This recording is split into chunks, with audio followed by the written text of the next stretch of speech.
At 5 to 2, Dirk woke up, his eyes blurry as he glanced at the clock. Should I wake her, or wait? He wondered quietly. A minute later, the cries of their newborn broke the silence from the baby monitor beside the alarm clock, making Dirk's decision for him. "Sarah," he whispered, gently nudging his wife's arm. "Sorry to wake you, but I think the baby's hungry. She probably needs to be fed now." "Fine," Sarah muttered, her voice thick with sleep as she reached for her robe and got out of bed. "I'll take care of it." "Maybe you should consider bottles," Dirk suggested, his voice still groggy. "Why would I do that?" Sarah replied, irritated. "Well," Dirk yawned, "if you used bottles, I could help with the late-night feeding sometimes. You'd get more rest. Right now," he added, "I want to help, but I can't since, I don't have the equipment for it." "I know," Sarah muttered, her words slurred as she left the room, still more asleep than awake, heading down the hall. Unbeknownst to both of them, someone had been listening to their conversation in secret. "Well," Sarah's mother smirked, peering into her crystal ball. "You say you would if you could, but you can't. Let's see if you stick to your word." The next night, Dirk woke up just before 2 o'clock again. Moments later, he heard gurgling and cooing followed by soft whimpers from Sophia. Realizing the urgency, he quietly slipped out of bed, careful not to disturb Sarah, and put on his robe before heading to Sophia's room. Meanwhile, Sarah shifted in her sleep, instinctively trying to snuggle up to Dirk. When she realized he wasn't there, a sudden unease took hold of her. Waking sharply, she thought she heard a familiar yet distant voice through the baby monitor. "Hush, little baby. Don't you cry," the voice gently sang. "You'll be an angel by and by." It was a lullaby Dirk often sang to Sophia, but the voice wasn't his, it had the deeper tone of a woman's contralto. A surge of fear washed over Sarah. She quickly grabbed her robe and rushed down the hall to the nursery. "Oh my God," she thought, her heart racing as she saw a figure in the rocking chair, cradling their newborn. In the dim light, she noticed that the figure seemed to resemble Dirk, almost like his twin sister, except Dirk didn't have a sister. He had 2 brothers, but no sisters. Trying to process what she was seeing, Sarah realized that the woman in the chair wasn't just holding their baby, Allison was nursing from her. "Dirk?" Sarah asked, her voice trembling with confusion. The young woman looked up with a calm smile. "Isn't she amazing, honey? Our Allison is the most beautiful baby in the world." "Yes," Sarah replied, her words faltering, her mind racing with disbelief.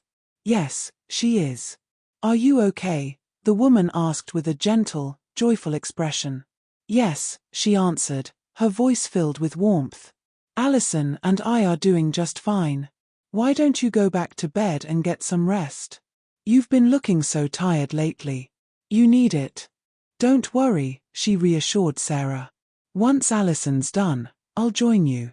Shaking her head in disbelief, Sarah left the nursery, murmuring a quiet goodnight and "you know where to find me if you need me," leaving Allison in the care of her husband, now inexplicably transformed into a woman.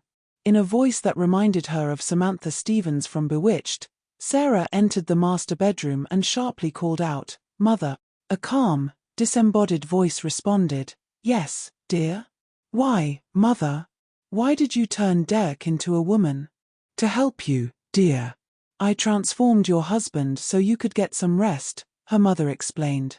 "Last night, Dirk offered to help with feeding the baby if he could. So, I made it possible." "But, Mother," Sarah protested. "Don't but mother me," her mother interjected firmly. "Dirk was right. You need more rest. You're far too tired." "All right, Mom. I appreciate what you're doing," Sarah sighed. "But turning my husband into a woman?" "Yes, dear. I'm afraid I had to," her mother continued. "Originally, I thought about giving him a female chest, but that wouldn't allow for breastfeeding. So, I had to fully transform him into a woman temporarily. It's not permanent, though." "It's not?" Sarah asked, her confusion deepening. "No, dear. Once Allison finishes feeding, in about half an hour, Dirk will return to being a man, her mother reassured her.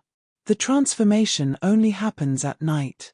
I set the spell to work from dusk until dawn. But I've enhanced Derek's maternal instincts while he's in this form, so it's best to let him care for Allison without interference. But what if he remembers being a woman? Sarah asked. He won't, if all goes as planned, her mother replied. And if he does recall anything, it'll seem like a dream. 2 weeks later, during dinner, Derek brought up something that had been weighing on his mind.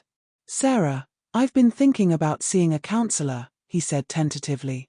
Why would you need counseling? Sarah asked, puzzled. Well, to be honest, this whole parenting thing is starting to mess with my head, Derek admitted. Don't get me wrong, I love being a father, and I think I'm doing okay. It's just what, honey? Sarah prompted, nudging him to continue. It's just that I've been feeling strangely envious of you, Derek confessed awkwardly. I keep having these recurring dreams where I'm the one breastfeeding Sophia. I'm a woman in these dreams, nursing our baby. And what's really unsettling is that I'm starting to enjoy it, Derek continued, to the point where I sometimes wish I could experience being a woman and a mother. Derek, Sarah's mother's voice interjected with a self-satisfied tone, as long as you continue being a good husband and father, maybe one day I'll consider making that wish of yours come true. Mother, Sarah exclaimed incredulously, furious with her mother's interference. Don't forget to join me on Patreon for exclusive content,